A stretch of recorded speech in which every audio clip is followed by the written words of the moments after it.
Bonjour à tous, merci d'être présents pour ce nouvel atelier consacré à votre SIRH.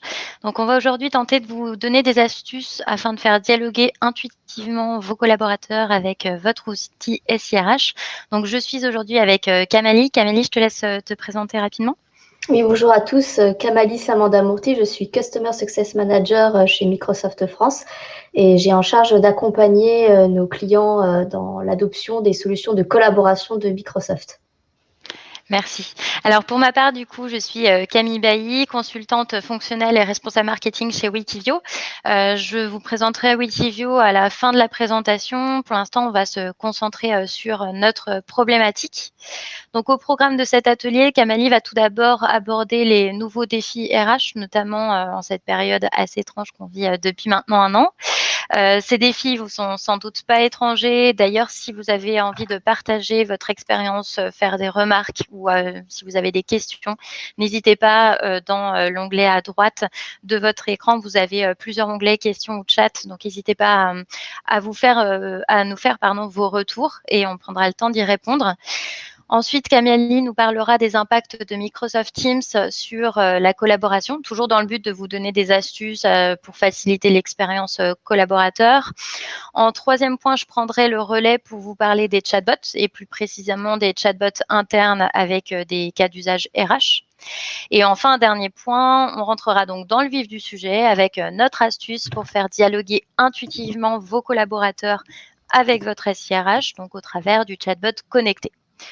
On abordera donc du coup plusieurs sujets au cours de cet atelier. Donc comme je vous le disais, n'hésitez pas à nous poser vos questions. Kamali, je te passe la main pour les prochaines étapes. Merci Camille. Donc j'aimerais introduire ce webinaire avec quelques chiffres, quelques constats. Ces chiffres que vous voyez ici, vous les connaissez sans doute déjà. Ils sont extraits d'une étude du Gartner. Donc, on constate qu'un employé consacre environ 20% de son temps quotidien à rechercher des informations. Donc, j'ai besoin d'une information, je vais chercher dans plusieurs canaux, je vais demander à mes collègues, je vais chercher dans les espaces SharePoint, dans mes mails, les espaces internes, etc. Et donc, ça représente environ 20% de mon temps quotidien. Un autre chiffre, 59% des managers disent qu'ils n'arrivent pas à capter facilement les informations importantes à cause de l'infobésité. Donc, il y en a partout, il y a trop d'informations, on a du mal à capter l'essentiel.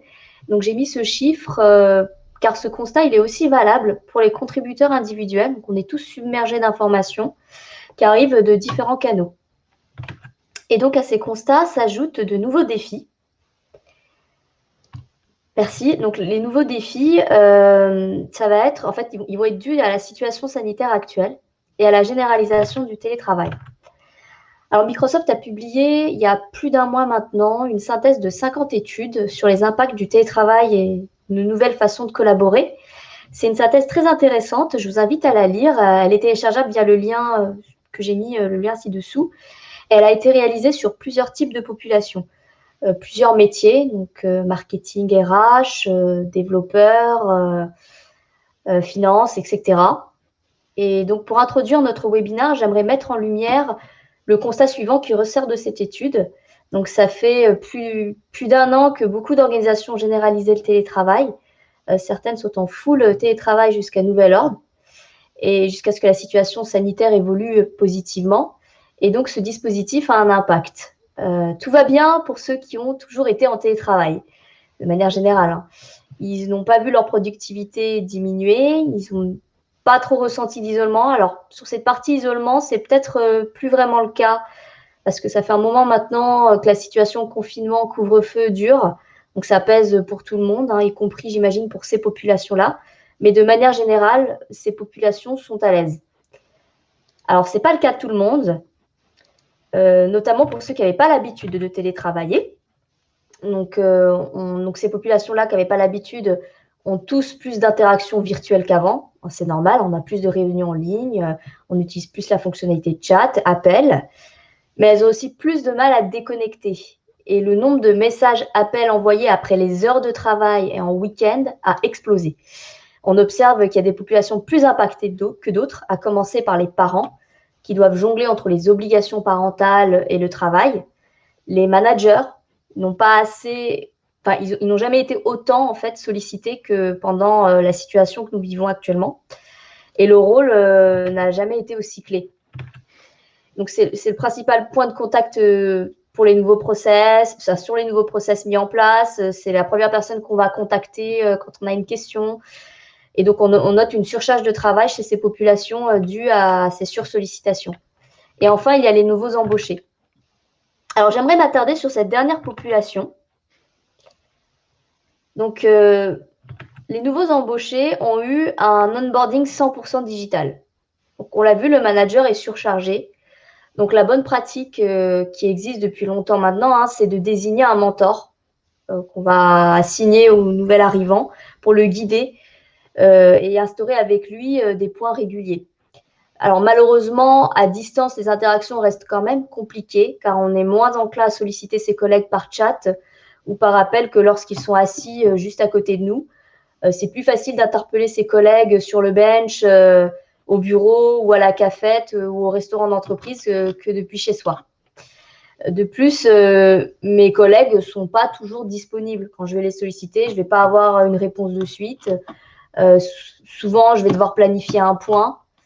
Donc, je vais attendre plusieurs jours ou plusieurs heures avant d'avoir une réponse. Et en fonction de l'information que je recherche, je peux me retrouver bloquée.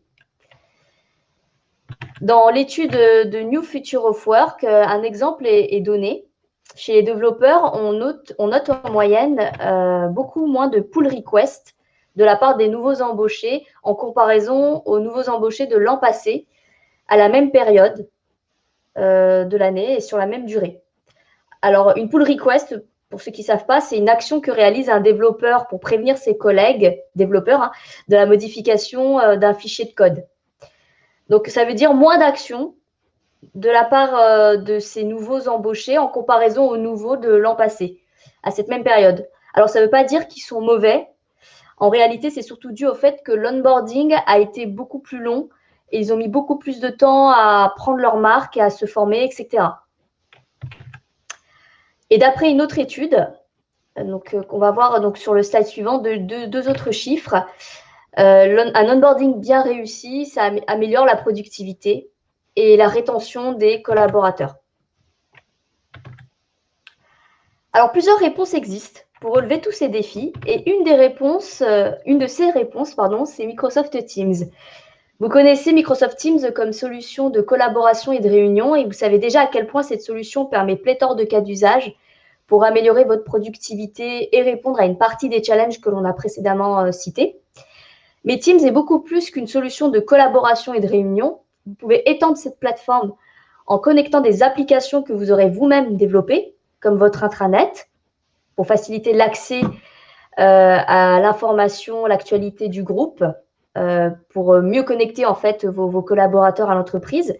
On peut également ajouter une application de gestion des notes de frais, des workflows d'approbation, ou encore des applications tierces comme des chatbots, comme les chatbots proposés par Witivio. Teams est aussi bien adopté par les utilisateurs, on y passe beaucoup de temps et pour capitaliser sur cela, on peut en faire le point d'entrée principal de toutes vos applications. Alors l'avantage, c'est que l'utilisateur n'aura pas à switcher d'application en application. Il aura accès à tout ce dont il a besoin directement depuis Teams. Et il ne se posera plus la question de où est-ce que je peux trouver telle ou telle information, c'est quelle URL, chercher dans ses raccourcis, ses favoris. Non, il va avoir un seul point d'entrée, ce sera Teams. Et on estime un gain de temps d'environ 20 minutes par jour sur le switch d'application.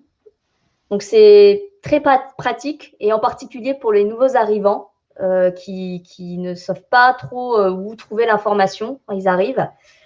Et aussi une étude réalisée par Microsoft, donc la même étude de New Future of Work, donc mentionne que d'après des neuroscientifiques, le fait de switcher d'application en application peut être très fatigant pour notre très cher cerveau. Et donc, c'est assez confortable d'avoir tout sous la main depuis une même application. Et pour introduire le sujet de ce jour, quelques phrases quand même sur les chatbots. Les chatbots sont une des réponses que l'on peut apporter pour améliorer le quotidien de vos collaborateurs, car on leur apporte des réponses rapidement. Et les chatbots permettent aussi de soulager vos RH et vos managers qui sont sursollicités. D'après l'étude de Forrester, on estime une réduction du nombre de tickets de 15 à 20%. Alors bien sûr, un chatbot ne remplace pas un être humain. Il y a toujours besoin de ce contact humain avec le manager, le mentor, les RH, mais il permet quand même de répondre à des questions, on va dire les questions qui sont fréquemment posées par les collaborateurs et on va dire, dont on peut répondre en une seule phrase. Donc, par exemple, où est-ce que je peux poser mes vacances, combien est-ce qu'il me reste de jours de congé, comment est-ce que je réalise une note de frais, et ainsi de suite. Et ces chatbots, vous pouvez les connecter à Microsoft Teams pour en faciliter l'accès. Je laisse maintenant la parole à Camille qui va entrer plus dans le détail et vous expliquer comment ces solutions peuvent répondre aux problématiques que l'on a vues. Merci Camélie. C'est d'autant plus vrai quand les chatbots sont connectés du coup à votre IS/IRH. Donc pour prendre le relais, donc merci Camélie pour cette présentation des nouveaux enjeux RH et ces chiffres assez représentatifs. Peut-être que d'ailleurs vous êtes concernés. Si c'est le cas, n'hésitez pas à nous le dire. Je vais enchaîner pour ma part du coup sur les chatbots internes. Avant d'entrer un peu plus dans le détail, j'aimerais tout d'abord déterminer le terme chatbot ou agent conversationnel. Ça dépend quel terme on emploie. Donc, qu'est-ce qu'un chatbot? Un chatbot traite des données pour répondre à des demandes en se basant sur l'intelligence artificielle, sur le traitement du langage naturel, donc la manière dont on va lui parler, et l'apprentissage automatique. Donc initialement, ces outils sont plutôt pensés pour améliorer la relation client. Donc il n'est pas rare que sur des sites e-commerce ou d'autres, on voit un petit chatbot en bas à droite sous forme de web chat pour l'accompagner dans son processus d'achat. Mais maintenant, il est de plus en plus fréquent de voir des chatbots au sein des entreprises pour répondre aux questions des salariés. Donc là, dans ce cadre-là, l'objectif est totalement différent. L'objectif est de répondre aux questions des collaborateurs, mais aussi de faciliter des process d'organisation interne et surtout, du coup, quand il est connecté au SIRH. Le chatbot, il est disponible 24 heures sur 24, 7 jours sur 7, et il peut communiquer à l'ensemble de vos collaborateurs une information cruciale directement dans leur outil de communication. Donc, comme le disait Kamali, par exemple, si vous utilisez Microsoft Teams, le chatbot va être présent dans Teams, et donc du coup, il va s'intégrer automatiquement dans vos outils de communication existants. Donc, ils s'inscrivent dans le paysage applicatif du salarié. Donc, ce n'est pas un outil qui est supplémentaire, mais c'est un outil qui est complémentaire à ce qui est déjà existant et du coup, ce qui facilite grandement son adoption. Donc maintenant, si je me consacre exclusivement au cas d'usage RH, donc en quoi les chatbots peuvent-elles être utiles dans ce cadre-là? Donc je vous propose 4 sujets qui me semblent assez pertinents. Donc comme le disait Kamali et comme on l'a déjà abordé, l'accueil des nouveaux arrivants. Donc c'est assez intéressant parce que dans le meilleur des cas, un nouvel arrivant au sein d'une société intègre ce qu'on appelle un parcours d'intégration. Donc, durant ce parcours d'intégration, il intègre beaucoup d'informations, comme des informations sur les produits ou les services proposés par l'entreprise. Il intègre des informations sur les coutumes de l'entreprise, par exemple à quelle heure on va plutôt déjeuner, à quelle heure on va plutôt partir, etc. Des informations également sur les process. Et dans le meilleur des cas, un jour plus tard, ce même collaborateur aura tenu 50% de ce qu'il aura appris la veille. Donc dans ce cadre-là, un chatbot peut être un bon outil complémentaire au parcours d'intégration, surtout du coup, comme le disait Kamali, en cette période assez compliquée où il est compliqué du coup d'intégrer une personne à distance. On a également le cas RH général, donc similaire à l'onboarding, mais qui interviendra tout au long de la vie du collaborateur au sein d'une entreprise. Donc chaque employé pourra poser des questions simples et sans jugement. On pourra également utiliser le chatbot dans le cadre d'une communication push. Donc là, dans ce cadre-là, au lieu que ce soit le collaborateur qui vienne parler au chatbot et lui poser des questions, c'est le chatbot qui va venir parler au collaborateur. Donc, de la même manière que lorsqu'un de vos collègues va venir parler sur Teams, vous aurez une petite pop-up. Là, vous aurez une pop-up qui vient de la part du chatbot. Et ça peut être très utile pour, par exemple, informer, sur des informations généralisées comme, par exemple, des travaux, de la cantine ou, par exemple, également pour recueillir des sondages ou, des données de la part, du collaborateur. Par exemple, on pourra lui poser des questions pour savoir si, sa période de télétravail se passe bien et donc du coup, auquel cas, mettre en place, des choses pour améliorer la qualité de vie au travail. Et enfin, on aura le cas donc qui nous intéresse aujourd'hui, à savoir le cas où le chatbot va pouvoir interagir avec votre SIRH. Donc il faut savoir que, la notion d'SIRH n'est pas forcément très, abordable par tous les collaborateurs, notamment les plus jeunes. Donc qu'est-ce que ça signifie? À quoi ça sert? Quelles sont les informations que je peux trouver dans le SIRH de mon entreprise? Toutes ces questions auxquelles le chatbot va pouvoir, répondre et donc du coup faciliter l'adoption, de votre outil SIRH et son utilisation. Donc vos collaborateurs seront totalement autonomes dans leur démarche RH et ils pourront interagir facilement avec votre SIRH, parce que le chatbot leur aura donné des conseils ou des astuces. Et ensuite, généralement, on note, une, baisse importante des demandes entrantes concernant des actions basiques, donc des, tâches, à faible valeur ajoutée et répétitives. Donc pour vous montrer simplement ce dont je parle, je vais aller dans mon Teams, justement et ensuite, si j'y arrive, voilà. Et ensuite, donc du coup, j'aurai mon bot qui s'appelle Azerty, qui est un bot, qui va m'accompagner dans toutes mes démarches RH. Et donc du coup, je vais lui dire, bonjour. Donc là, vous le constatez, il est présent dans l'onglet, conversation, hein, à gauche, dans Teams, mais il peut également apparaître en tant qu'une, application à gauche de votre, outil Teams. Donc là, je lui ai dit: «Bonjour», il m'a dit: «Bonjour Camille» parce qu'il m'a reconnue. Donc il me rappelle son prénom et son domaine d'expertise. Je vais pouvoir lui poser, une question simple.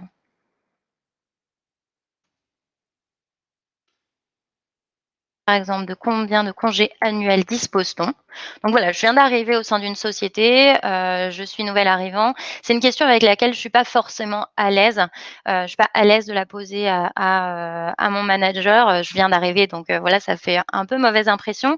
Donc je vais plutôt préférer le poser à mon chatbot et du coup, là, auquel cas, il me propose donc le volume de congés annuels dépend de l'ancienneté de l'entreprise. Donc j'ai moins de 2 ans d'expérience étant donné d'ancienneté pardon, parce que, je viens d'arriver au sein de la société. Et là, il m'apporte l'information comme quoi les collaborateurs ayant moins de 2 ans d'ancienneté disposent de 5 semaines de congés payés par an. Très bien. Ensuite, je vais pouvoir également réaliser des actions rapides sur Microsoft Teams. Donc, par exemple, consulter le solde des congés.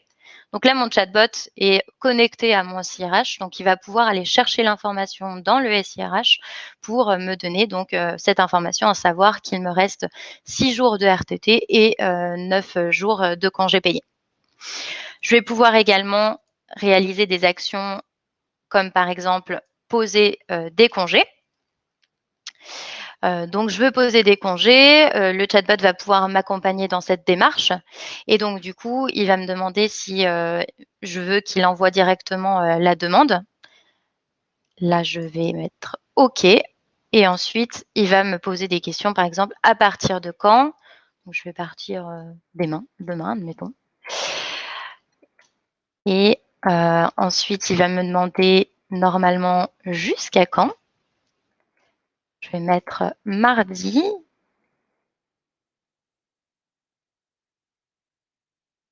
Il va également me demander, quel type de congé payé je vais pouvoir enfin de congé pardon, je vais pouvoir, poser. Donc là, je sais qu'il me reste 6 RTT, donc je vais choisir, de prendre sur mon solde de RTT. Et ensuite, le chatbot va s'occuper d'envoyer, la demande à mon manager et je serai notifiée lorsque la demande sera acceptée ou refusée. Donc là, on va vraiment automatiser des process. On va pouvoir aussi poser des questions simples, hein, comme je vous le disais, par exemple, je veux, savoir comment faire pour rédiger une note de frais ou qui contacter sur une question concernant mon contrat ou concernant, le sport et cetera et cetera. C'est tout autant de questions auxquelles le chatbot va pouvoir, répondre facilement parce que c'est des questions souvent répétitives à faible valeur ajoutée et on va également pouvoir automatiser des demandes ou des process. Si je reviens ensuite sur ma présentation, je voulais vous parler d'un cas qui est assez intéressant.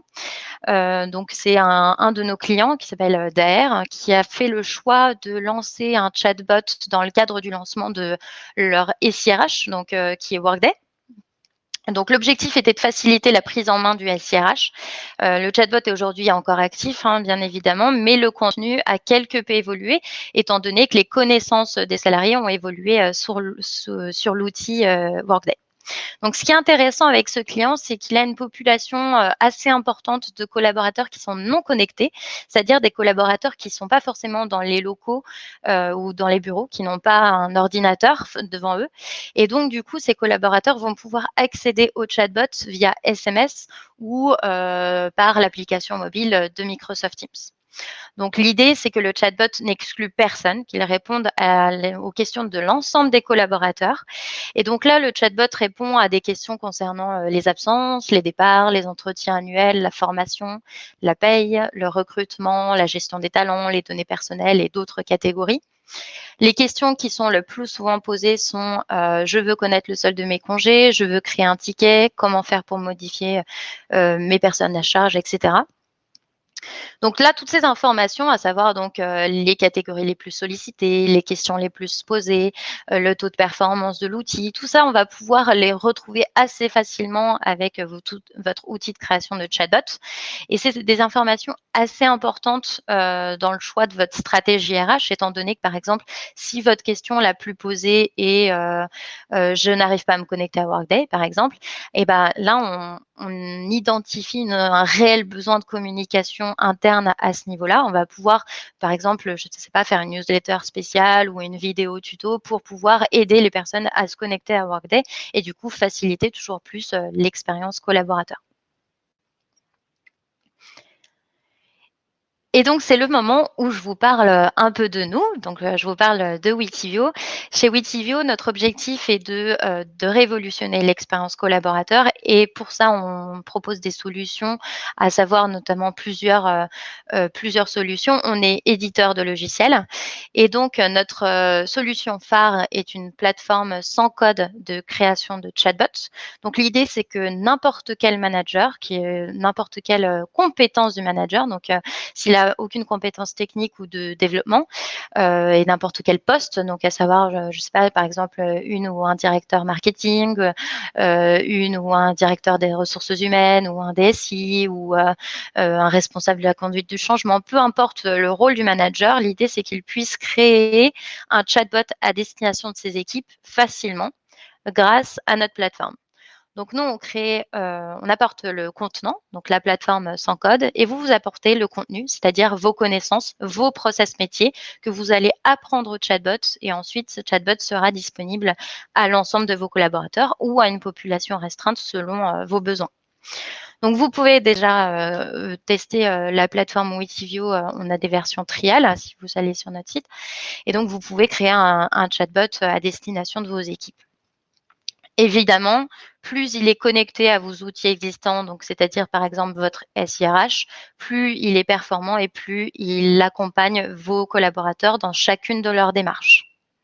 On propose également d'autres produits comme par exemple des applications Microsoft Teams qui vont une fois de plus faciliter la vie du collaborateur parce que c'est des applications métiers qui vont l'accompagner dans son quotidien.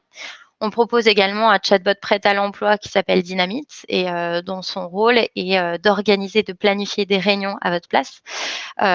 Donc là, il s'occupe de réserver une salle, donc c'est pas forcément d'actualité compte tenu de la situation, mais en tout cas, il peut s'occuper de réserver une salle, de réserver un emplacement avec le bon matériel, au bon horaire, en piochant les informations dans les calendriers Outlook de chaque collaborateur.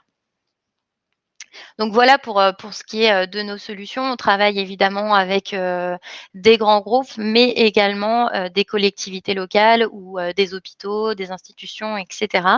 Notre objectif, en tout cas, c'est évidemment de permettre à tous les collaborateurs, d'un côté, d'avoir accès à toutes les informations dont il a besoin dans l'exercice de ses fonctions ou dans sa vie de collaborateur, mais également soulager les équipes support et les managers et du coup limiter les questions répétitives à faible valeur ajoutée afin qu'ils puissent se concentrer sur des tâches à plus forte valeur ajoutée. Donc par exemple dans le cadre d'un RH, voilà, on va lui permettre de se concentrer sur l'évolution de ses salariés, sur le bien-être, sur les formations, etc., etc. Donc, si vous avez des questions, n'hésitez pas à en poser. On est là pour y répondre aujourd'hui. Si vous avez des questions ou des suggestions par rapport à votre SIRH, on est ici pour y répondre. Si jamais, je vous mets mes contacts juste ici et on peut répondre à l'ensemble de vos questions sur les SIRH ou les chatbots connectés au SIRH. Si vous voulez également qu'on vous fasse une démo, il n'y a pas de souci. C'est possible.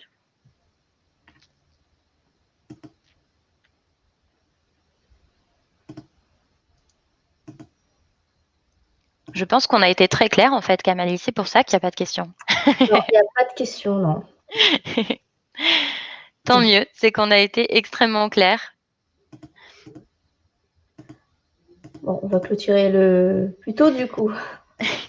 Alors, en tout cas, n'hésitez pas, après le webinaire, vous recevrez également le replay de ce webinaire juste après. Alors, on a une question de dernière minute. Avez-vous une expérience de travail réussie avec le SIRH Sage Alors, pour le moment, on n'a pas connecté nos chatbots à ce SIRH, mais c'est totalement possible. Il faut juste qu'on travaille ensemble, qu'on voit dans quel cadre c'est faisable et qu'est-ce que vous voulez que votre chatbot puise comme information dans votre SIRH plus précisément. Et c'est à ce moment-là qu'on va pouvoir travailler ensemble. Donc, n'hésitez pas, si vous voulez qu'on en parle plus en détail, à prendre rendez-vous.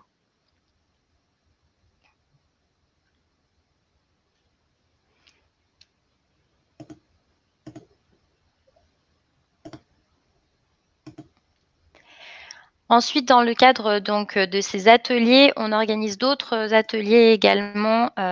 Donc, si vous êtes intéressé, prochainement, on aura un atelier à destination des PME, donc la PME numérique. Et ensuite, 2 semaines après, on aura également un atelier sur la digitalisation des hôpitaux. Donc, comme vous pouvez le constater, effectivement, les chatbots peuvent s'adapter à plusieurs métiers et peuvent répondre à l'ensemble des questions de tout type de collaborateurs. Merci beaucoup à vous et passez une excellente journée. Merci, bonne journée à tous.